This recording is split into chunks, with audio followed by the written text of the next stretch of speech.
So, welcome to the show, and it is Monday, and this is going out live on Mintwave Radio Station, so you can just ask Alexa, or you can go to KarenRobertsCoaching.com/Mintwave-radio to listen in live, and you can see our schedule of all the other shows.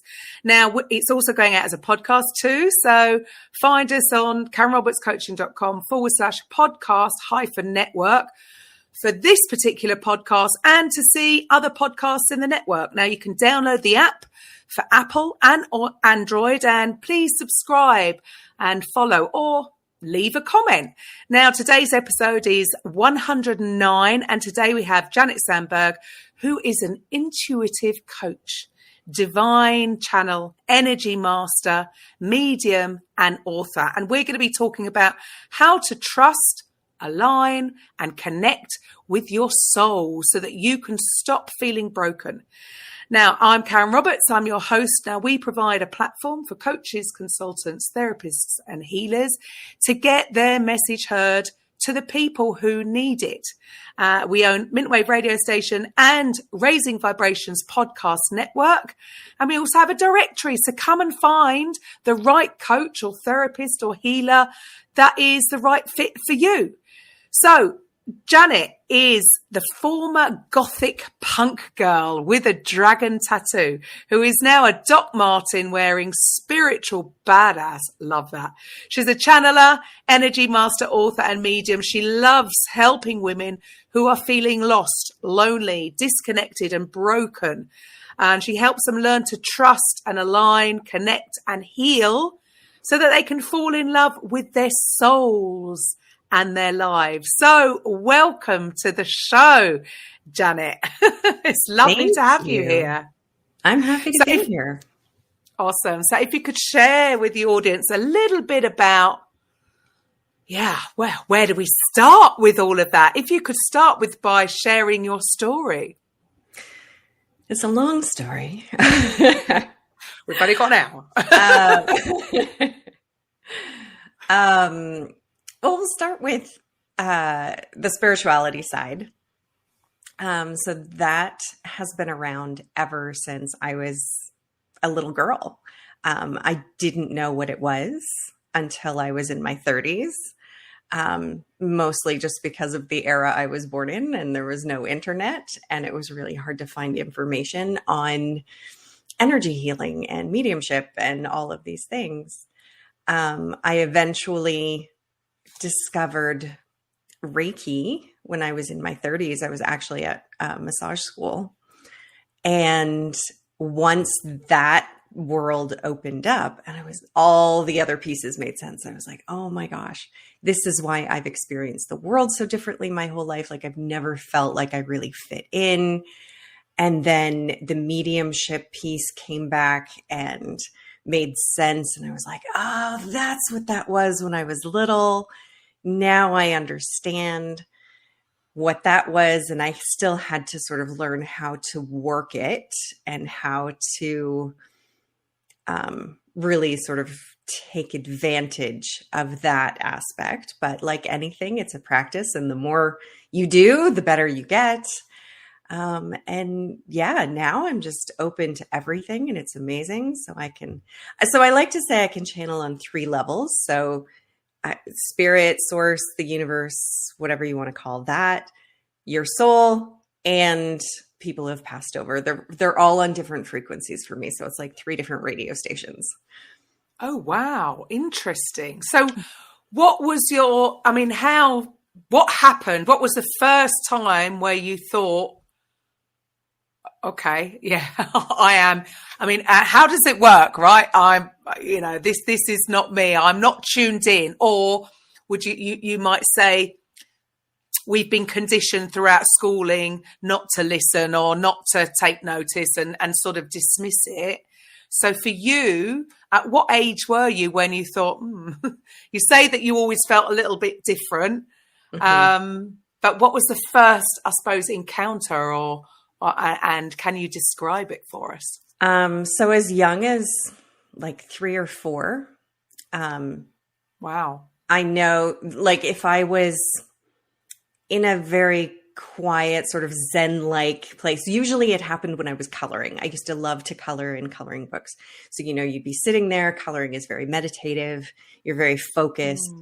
And if nobody else was around, then it would feel like somebody puts their hands on the side of my head and forces my head to turn and look in a certain direction. And I'd be like, oh, like I couldn't resist that feeling of like, I have to look over there. And then I would look over there and of course there's nothing there. And I'd go back to coloring and it would happen again and again until they gave up. And because I just wasn't getting the message, because I didn't know what to do as a little girl when I looked over there. And then once I started to understand energy a little bit more and those feelings, I shut those feelings off, for a long, long time. And once they came back, I was like, so now I know I'm supposed to look over there. What if I start asking questions? What if I try to feel something when I look over there? Like I just started experimenting with different things. I was like, this must mean something. So. And it's interesting you saying that you first noticed it when you were coloring. So like you said, you're focused on coloring, which means you're not really thinking. Mm-hmm. So I suppose you're in a slightly meditative state. Not, you've not got all these chitter chatter in your head. You're focused on coloring, and that's when it comes in. Do you think, what are your thoughts on, do you think everybody has the ability to channel? We just don't know how to do it. And then do you think that because we're surrounded by so many distractions, and even before the internet, you got TV, and there's just too many things to keep us distracted and to keep us thinking, all ego, mind stuff, and that we've sort of come away from having these quiet times, focused times on something when we could actually listen to these intuitive callings. Do you think that's part of the problem? I do. Yeah. And I know early on, especially with the mediumship, because I wasn't really in control of that with energy healing and other things, that was me putting myself in the space and being like, I'm ready to do this now. The mediumship would sort of come to me. You didn't have a choice. I didn't really have a choice. But because, it always came in those moments of quiet, even as an adult, like at the beginning, before I knew what I was doing. And I think without purposely putting ourselves in those moments, and that's why things like journaling are so good, because we shut everything off and it's just us and spirit, or whatever, our soul. It's just those quiet times where we shut off all the distractions. And meditation, same thing. It's journaling is a different way of meditating, but yeah. Do you think this is why seems to be a real explosion of people out there that have sort of found their purpose and really sort of do this work? Again, do you think that's the sort of, I don't know, in recent years, there seems to be a reintroduction of mindfulness, meditation, different retreats. So do you think people who are interested are increasing or working on their skill sets with this because of that reintroduction, and they're not being so distracted? Yeah. Well, it's sort of a chicken and egg thing too, right? Like, yeah. There's so many more distractions in the world. We need to seek out those things so much more than we used to. But also then the more there are, the more we notice them and the more we want to do them. Yeah, I suppose so. Well, I think it's a good thing that more and more people are getting into meditation, are being more practicing mindfulness. And like you said, it's the practicing. Like anything, I suppose it's a skill set, isn't it? I mean, you've just said that some of the things you didn't have a choice with, they just come in. And then other things, just like anything, I suppose it's like an intuitive muscle that you've got to train. And Absolutely. so that's how you've got to where you are now. So you mentioned 3 sort of different frequencies. So can we sort of go through that a little bit? You mentioned soul, you mentioned, connecting to universe, whatever. But can you, to the listeners, sort of explain the difference between the 3 different frequencies? Sure. So the universe, source, spirit, whatever you want to call it, I usually refer to it as spirit or the universe. That's the highest frequency. And, if you've heard anything about the law of attraction or manifesting or anything, we know that our own vibration has to be high so that we can be in alignment with the universe. So it's the same thing when I'm receiving messages. It's more of a sensory thing. Like I can tell that the message coming in is at a higher frequency. So I know, and I open myself up to a higher frequency to receive messages from spirit. Soul is kind of it's not necessarily a more medium frequency, but for these purposes, we'll call it that. To explain it so that we can understand. Right. But also because I do energy healing, that's the one I'm most practiced at because that's what I tune into when I'm working with your energy. If I'm doing Reiki or something like that, then I'm tuned into your personal energy. And then, so if I'm channeling a message from your soul, then it's on that personal frequency. And then, so how would you describe a soul then? So that's your inner, but is that not connected to spirit? So it's just your inner personal energy. Yeah. Okay. Yeah. Which, yes, hopefully is connected to the universe and to source. I hope so. And the third one? The third one is the mediumship, the people who have passed on. And that's a much lower frequency. Okay. Just because of, their situation. Right. Interesting. Now, I wasn't expecting that, actually. So with what you do, can you share with the audience a little bit about, I read out your sort of bio, and yet you're helping people who are feeling a little bit broken and you're helping them to align. But explain a little bit more about, how you help them and what sort of transformations are you getting? Sure. So, I'll start with my story and why I do what I do. So for the past 15 years, I kind of went through a lot of stuff, back-to-back traumas. I was in an emotionally abusive marriage. We separated to different countries. My kids were, like 11 and 13 at the time. And then I was a single mom. I didn't have any, family or support while I was raising them. Not local anyways. You went through a really terrible international divorce that is actually, parts of it are still ongoing. In the meantime, my sister got cancer twice, and then she passed away when she was 44. I was 41. My dad had cancer twice, 2 different kinds. He had prostate cancer and colon cancer at the same time that my sister had cancer.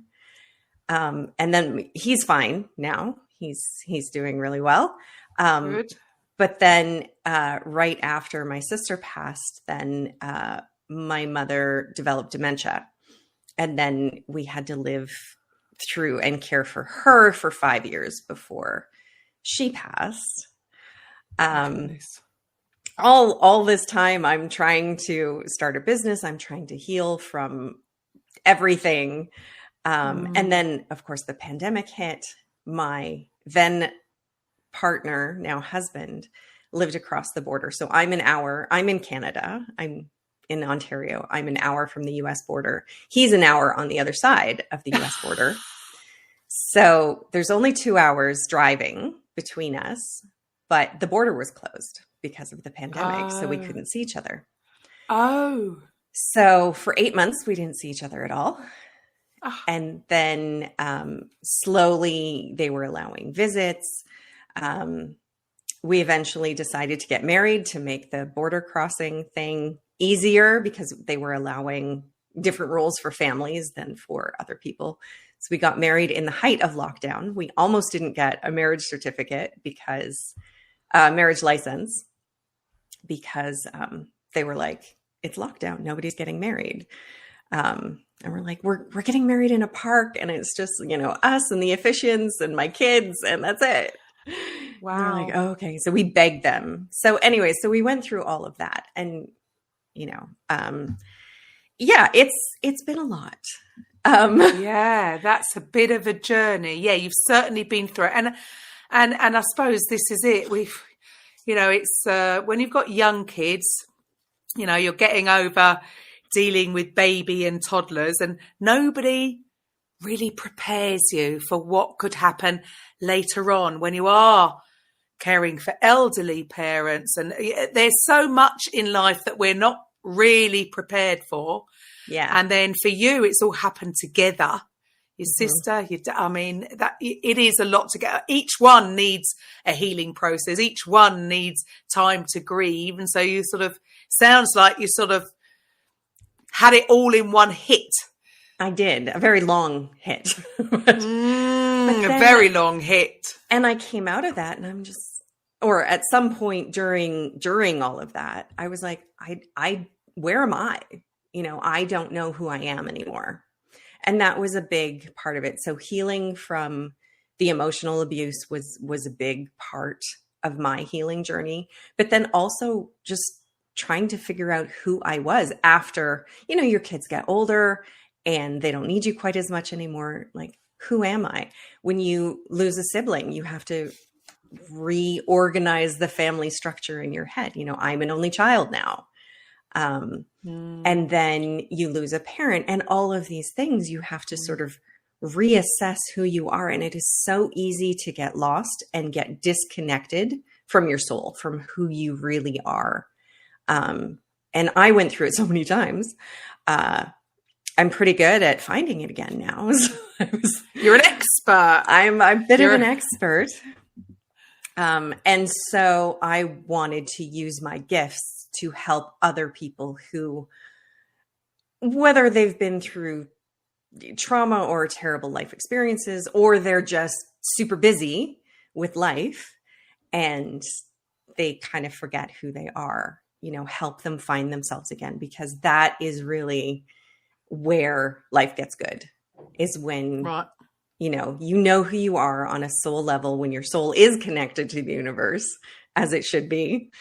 And you can, go through life and with ease and flow and love and abundance and feel better. So, because it's not meant to be the struggle that many people sort of find themselves in. So how do people learn how to trust, align, connect with their soul, and what happens when they do? So I work on sort of a body, mind, soul, everything principle, I guess. So because my background is in energy healing, I work a lot of that in. I think it's really, really important before we even start, or at the same time as bringing in mindset hacks and new thoughts and beliefs and practices. If there's nowhere for those to go, then what are we even doing? So the energy healing part clears out all of that emotional baggage and the gunk that we carry around with us from all of those past experiences. So we create some space with that so that when we introduce all of these new ways of being, they can integrate much more quickly. And then at the same time, I'm also channeling messages for you to help you make that connection, so that I'm sort of acting as a translator between you and your soul and you and the universe. So I will pass on messages that your soul is telling you, what your soul wants, what your soul craves and desires. And then you do those things, or you follow the instructions. And then you recognize that feeling. Like when you are doing what your soul is telling you to do, you just feel good. It's a different kind of joy than when you're doing something that you humanly enjoy.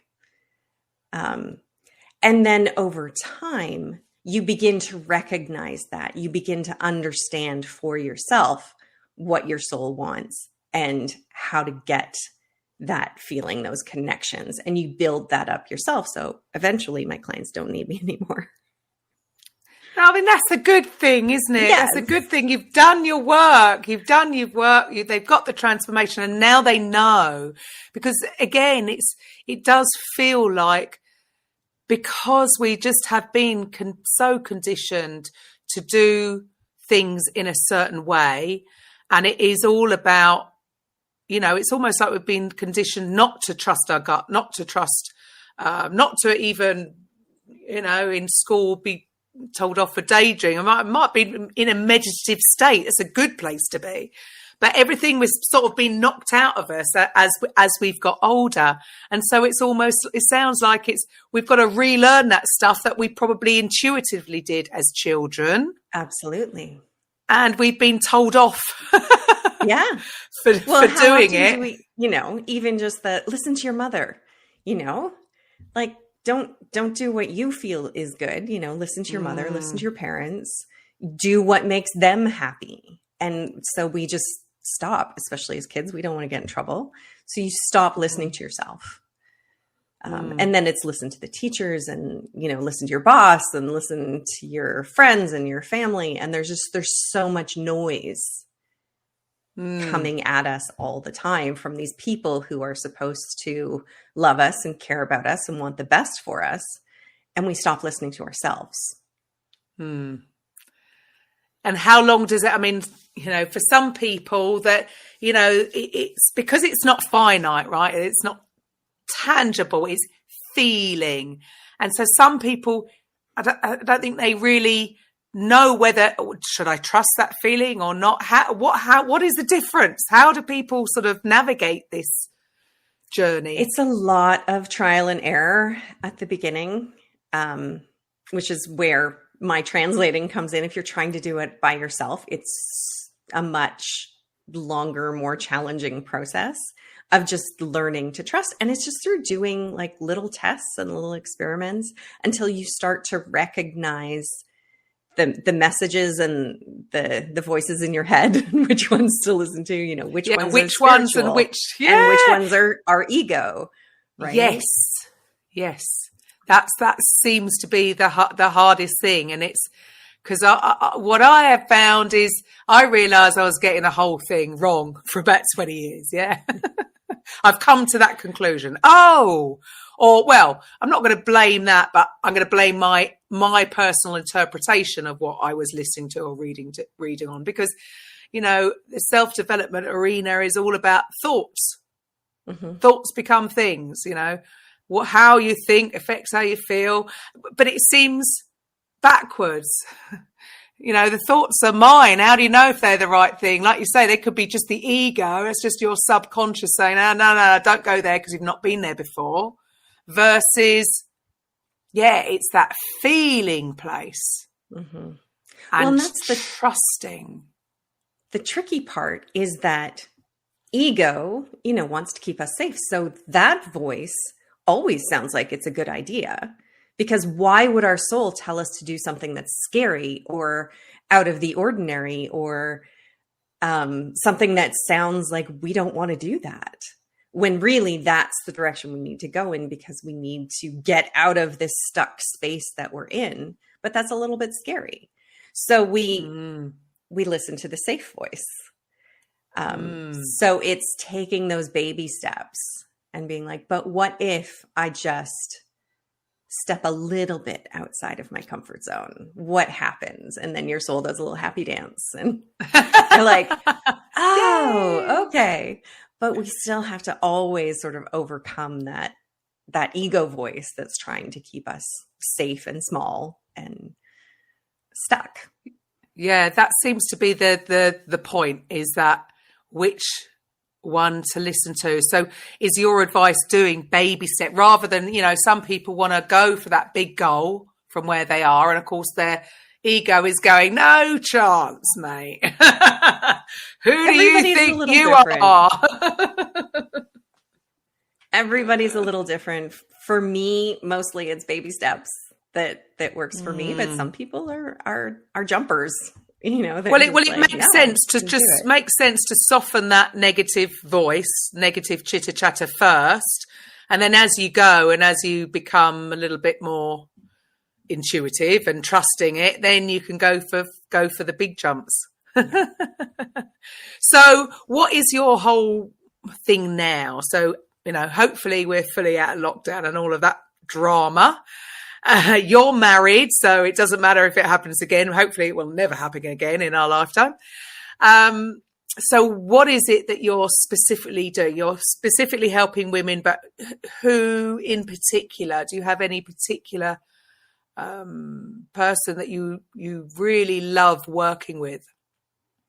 Yeah, basically women like me. So you're in sort of middle age, 35 to 55, because that's sort of that sandwich generation, right? Where we've got the kids at home, but we've got parents who are getting older and we're being torn in all these directions. The kids are getting older. They're in all sorts of activities. And, we just lose ourselves so much just because of life and what is going on. And then if you add in something like a divorce or a loss or something on top of that, then it's just, that's usually the trigger where we kind of look around, and because we're pulled out of our usual busyness and our usual ways of doing things and living our lives. And then we're like, wow, like what happened to me? Who am I?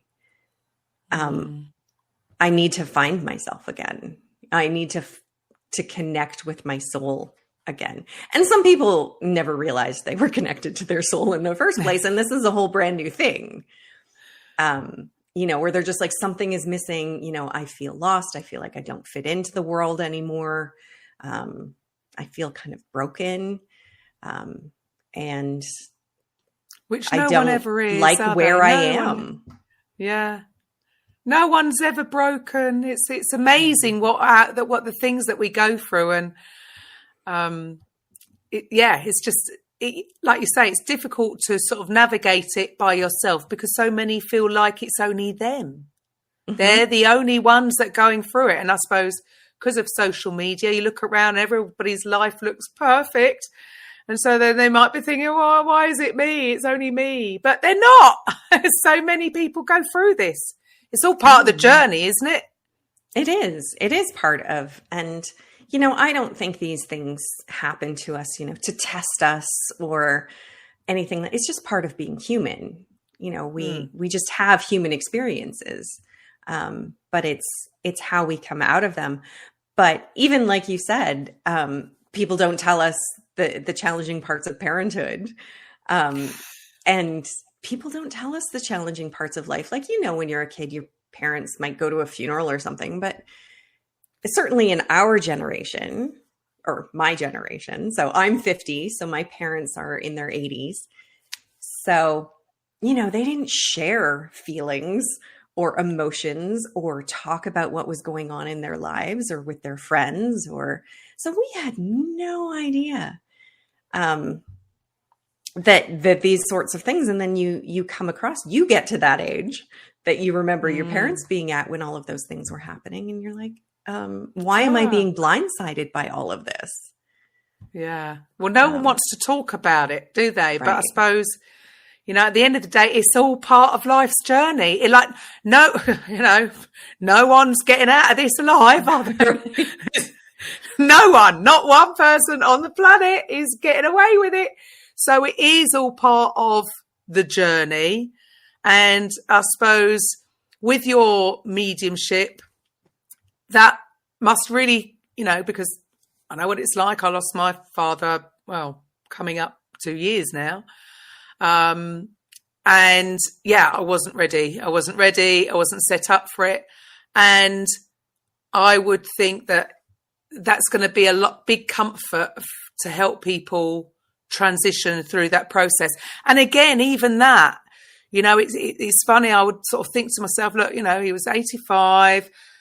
That's actually, I'm privileged to be dealing with this now because, you know, it could have happened a long time ago. So I should be almost, you know, it's such a mixed load of emotions because we know it's going to happen at some time.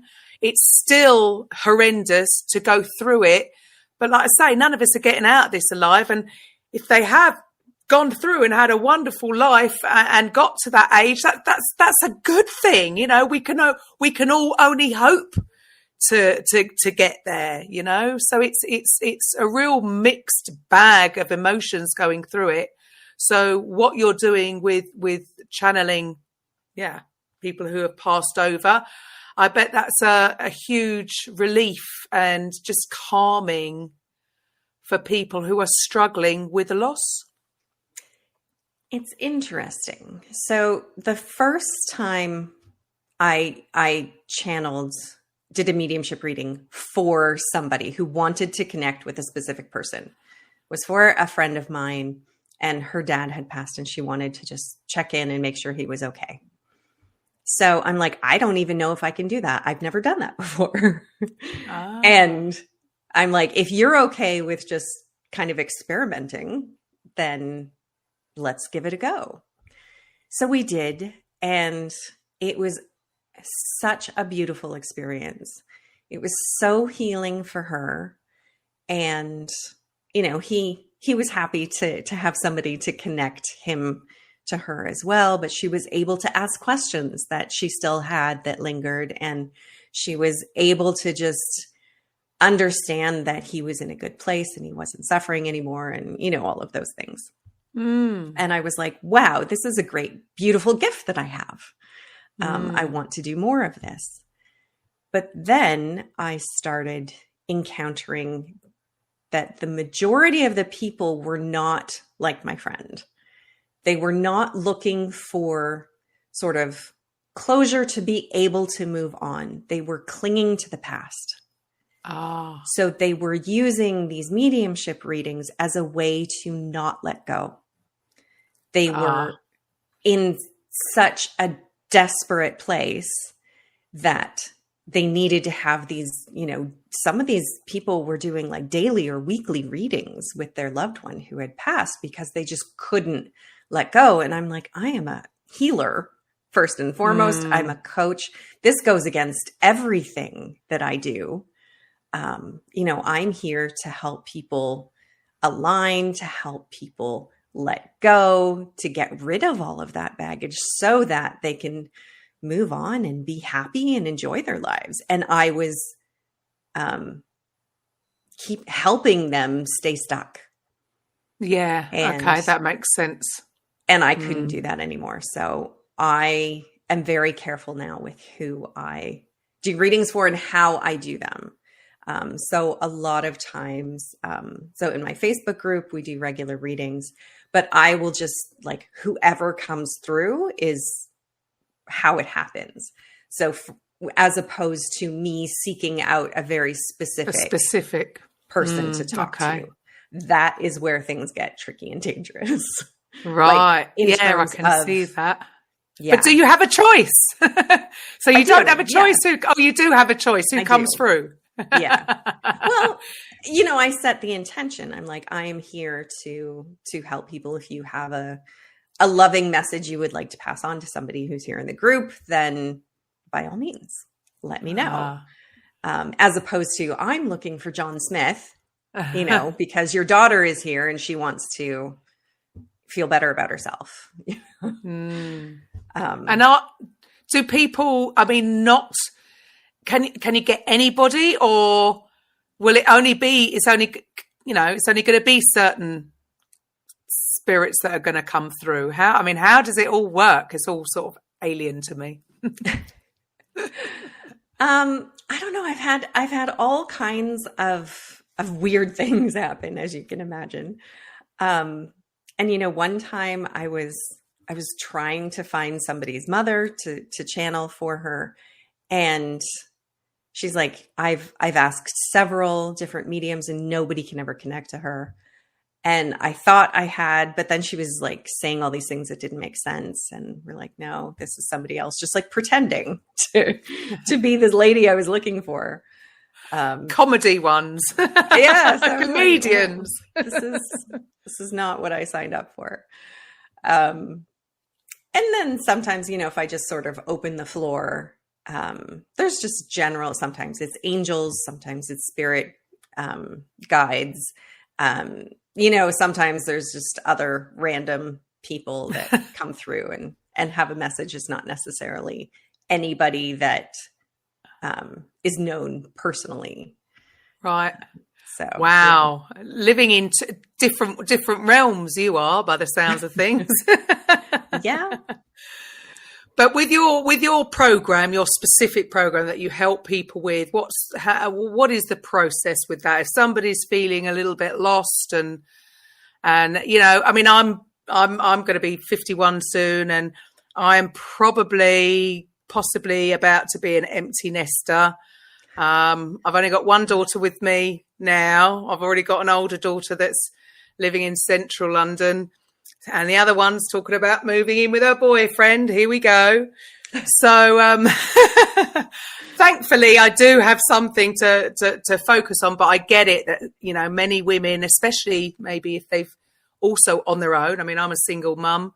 Mm-hmm. If I didn't have what I was doing, I can imagine it could be quite a scary time once the last child flies the nest. Yeah, that's another one of those regular life things that nobody talks about. No. The whole empty nest process that I went through a couple of years ago, it was terrible. Yeah. So I thought I'd be fine with it. And then no, I'm not ready. I'm not ready. Like selfish. Exactly. Yeah. And I'm very aware of that. I know it's me and my selfishness. Oh, I don't want. I want you here. Yeah, but it's their journey. Big life transition that we go through, where we're like, and it's hard for us. Like we're not needed anymore. We've done our job so well that they don't need us anymore. That's the weird sort of. Again, it's a mix, isn't it? All these things are really sort of. That's what we're there to do at the end of the day. We're there to prepare them for life and off your trot sort of thing. Yeah. But at the same time, we're going to have these other feelings of, oh, no, I'm not ready to let go. So for those women out there who might be going through that process and want to, need help navigating, because again, I don't know why, especially as women, we feel that we've got to do everything on our own. Otherwise, it means we've failed. No. No. Absolute rubbish. Always easier to get help, get it dealt with faster. So first of all, how would they get in touch with you? So anybody who's just listening and can't see all your links that are down below, how would they get in touch? My website, which is just janetsandberg.com, SANDBERG is how you spell Sandberg. I am on Instagram at janetsandberg.intuitive.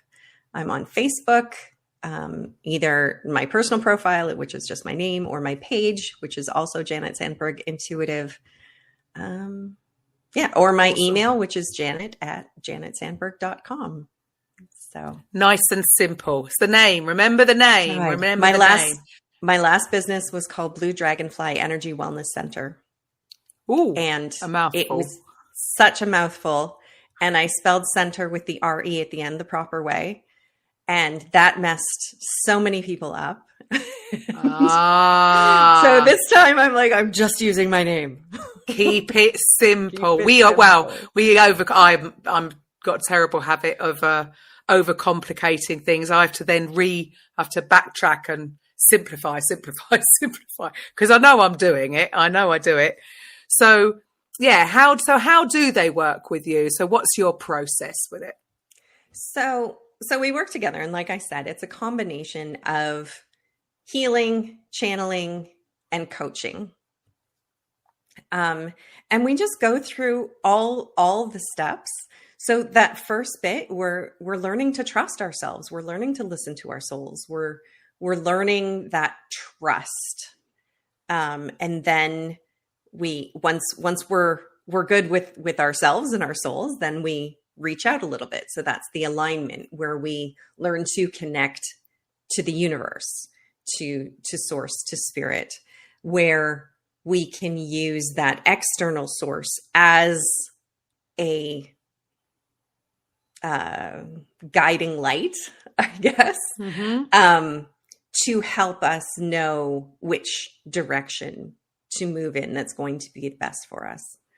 And then we learn, how to connect those things, how to connect our soul to the universe, to be guided, and to move forward with ease and flow, to create that life of success and abundance and love and fulfillment and everything else that makes life great. Which is what we're all here to do. It's that just is our natural state. Yeah. So we really need to just get back to our default setting. Exactly. That's what we need. I say this quite often. I want them to create something like in the Matrix to just download. Can you just get rid of that baggage and upload a new lot? And yeah, like you say, that is our birthright. It's just that we, through experiences and the not knowing, we don't know what we don't know. Mm-hmm. And we self-sabotage, not because, we're bad people it's just because we're unaware of, the way things are. And I suppose so it's about understanding how, the universal laws work and why use them to your advantage, right? Work Absolutely. With them, not against them. Yeah. But it takes time, doesn't it? Nothing's going to happen overnight. Or have you had any sort of spontaneous transformations? Sadly, no. I don't think there's going to be. I'm going to keep asking and see if anybody's had any, because it's all going to be a journey, isn't it? Like, I come from the fitness world, so none of that happens overnight. Weight.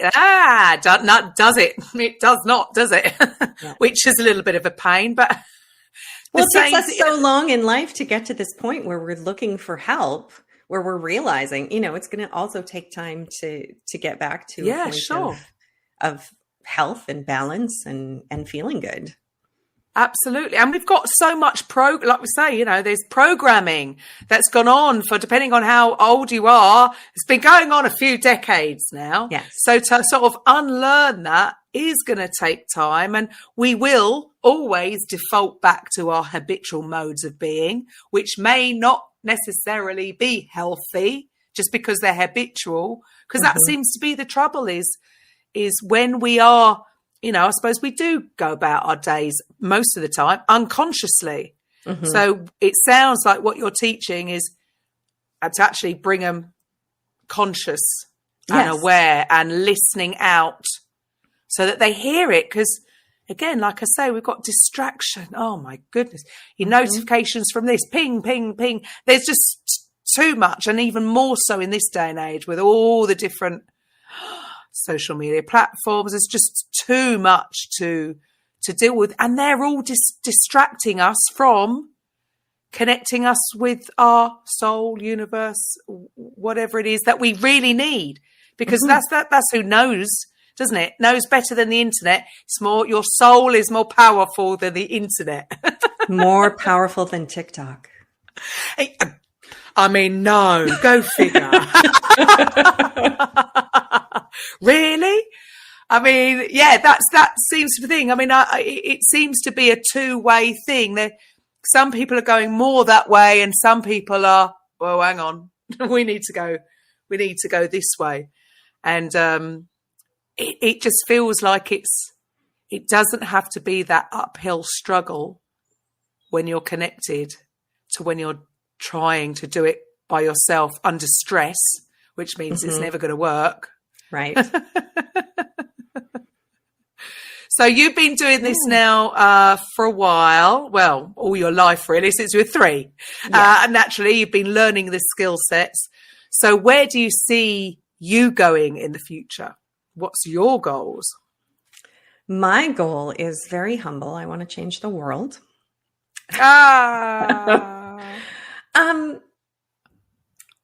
Obviously, I'm not going to be able to reach the whole world, but every person that I can help has a ripple effect on the people in their lives and the people that they surround. So for everybody that starts living a soul-led life, people see the difference. They feel the difference. They're like, what have you been doing? What happened to you? Like, why are you happy? Why is life suddenly going your way? Suddenly for other people. Right? They see that you're doing life in a way that they want to. Sometimes that makes other people mad because they get jealous and they're like, what are you doing? You're not the same as you used to be. And then that's a whole thing. But there is a ripple effect, which is always positive. Either you're getting rid of the people who are not serving you, and you're influencing those around you in a positive way. So, if you've got kids, you get to start teaching your kids these things, even if they're older. By the time I kind of came out of all of my stuff and my fog, my kids were like in their late teens, but it's not too late. So much of what I've learned really helped them because, bigger kids, bigger problems, right? They're dealing with more life issues. And if you can pass that on to your kids because of the wisdom and the trust and the alignment that you have, you trust in your parenting that much more. You trust in your relationships with your family and with your friends, and it ripples out. So whether I'm directly affecting people, and hopefully I would like to work with lots of people because that's what I love to do, but then have them go out in the world and have a positive effect on the people in their lives. Well, yeah, you're right. It's going to have a knock-on effect to anybody that's around them, isn't it? So it's all a positive because there's way too much. We've got enough negativity going on, right? There's enough going on. But the key is that just as much as the negative, there's still, it's the yin and yang, but it's just that we don't hear about it so much because, not that I watch the news because I don't even have a TV. I got rid of that in lockdown. I've been 2 years without one. It was the best thing I ever did. No terrestrial telly, which means no adverts, no news. I can't hear it even if I wanted to. And what I have found is that even though I would have said I don't watch the news anyway, you're going to catch it at some point if a program's change. You're going to, and it's all going in, isn't it? It's all subconscious. It's all going in, and the difference I feel for the last 2 years, massive. Because I just, some things you can't avoid. You can go on Facebook, you find out any major thing. It took me a while to find out some of the big things that had gone on in England this last year. I was a bit late to the table, but, did I really need to, was it affecting my life? Do I really need to know? There's not enough of the positive out there. And we know it's going on. It's not just the negative. Right. So yeah, as much as you can transform one person, you don't know how many others, and that's gonna help around it. So that's brilliant. Love what you do. Love what you do. I mean, but it does take practice. Like I spend, I don't know how many hours I spend. I spend more time meditating, I suppose, because I'm not watching telly. I spend more time meditating, not majorly long. I have a 15-minute meditation I do morning and evening. And, I try to sort of reconnect throughout the day because, again, you get distracted and fall into work. So it's all a process, isn't it? Yeah. But one day I'd like to take it a stage further, because it's just the not knowing how to really, and maybe I'm not 100% trusting everything that's coming in. So it's a learning process, is it, Janet? There's hope for everybody. Everybody can do I this. think so. Yeah. As human beings, that's probably what we're here to do, isn't it? Part of it, to remember. Yes, I think so. To remember. So, yeah, well, you did mention, now one thing we haven't talked about, I'm sure you mentioned author. Author, yes. We haven't touched on that, so please explain. My pandemic project, when the world shut down, I was like, what now? I said, I know. And then I just had this amazing divine download and put out a journal. So, because one of the things that I do with my clients is I channel messages. So I had a bunch of those that were written down, just lying around. So I said, those channeled messages can help more than just the person that they were channeled for, obviously. So it's a 30-day journal, give or take. There are 30 messages. So the messages are a prompt. And then there's an illustration that you can color, because as we know, that's how I tuned in, was through coloring.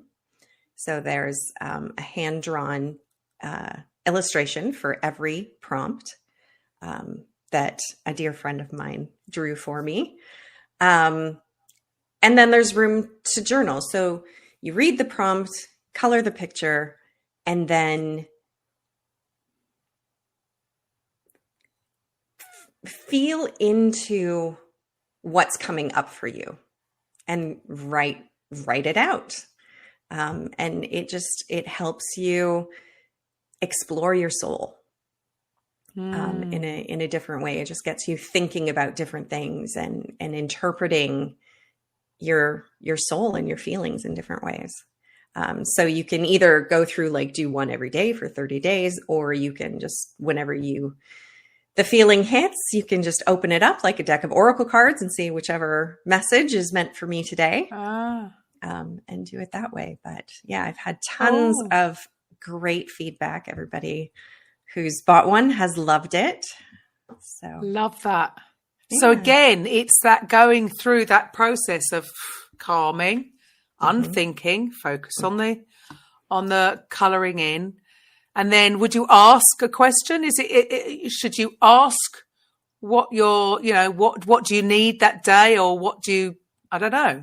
How does it work? Or you're just waiting? It's work for everybody. Some people are like, what do I need today? And then they'll just open to a random page, right? A guided page. Or they work through, like, just from beginning to end. And in that sense, it's also, this is what I needed to hear today. Yeah. Yeah. Great. And so to the listeners, how would they get hold of that? The easiest way is on Amazon. And the journal is called Spirit Would Like You to Know. That's how all of the messages start. So. Okay. Yeah. Perfect. Right. So yeah, if you're out there, you'd like to get that journal, then go to Amazon. Nice and simple. So, well, thank you so much for your time today, Janet. It's been lovely speaking to you. It's definitely woo-woo. So as wasn't just a sprinkling of woo-woo there. There was a lot of it today. Love it. I mean, I just think it's just something, I don't even like the word woo-woo, because it is what it is. But again, because of our conditioning, most people have been brought up to believe that's all woo-woo. So I suppose the whole idea of this whole show was really to sort of drip feed them a little bit, see if it resonates, and then just sort of move them along. Yeah. And these days, I'm the more woo-woo, the better. Love it. Yes. So, yeah, thank you so much for your time. Anybody want you know where to get in contact? It's very simple. It's our name.com, janetsandberg.com. And anybody that is out there, if you are a coach, a healer, a therapist, and you are ready to scale your business and you need help with designing, creating, marketing, selling your program, we also have a fully automated system that will take a lot of the heavy lifting out of it. Just quickest way is book a call. You can go to the website or book a call, KarenRobertsCoaching.com/discovery, just for a quick informal chat with either myself or one of my team. And I will be back tomorrow with a coffee with Karen. So bye for now. Coffee with Karen podcast, a weekly chat show discussing everything from holistic health to current affairs from a mental, physical and spiritual perspective. Get your weekly cup of positivity with a sprinkling of woo-woo.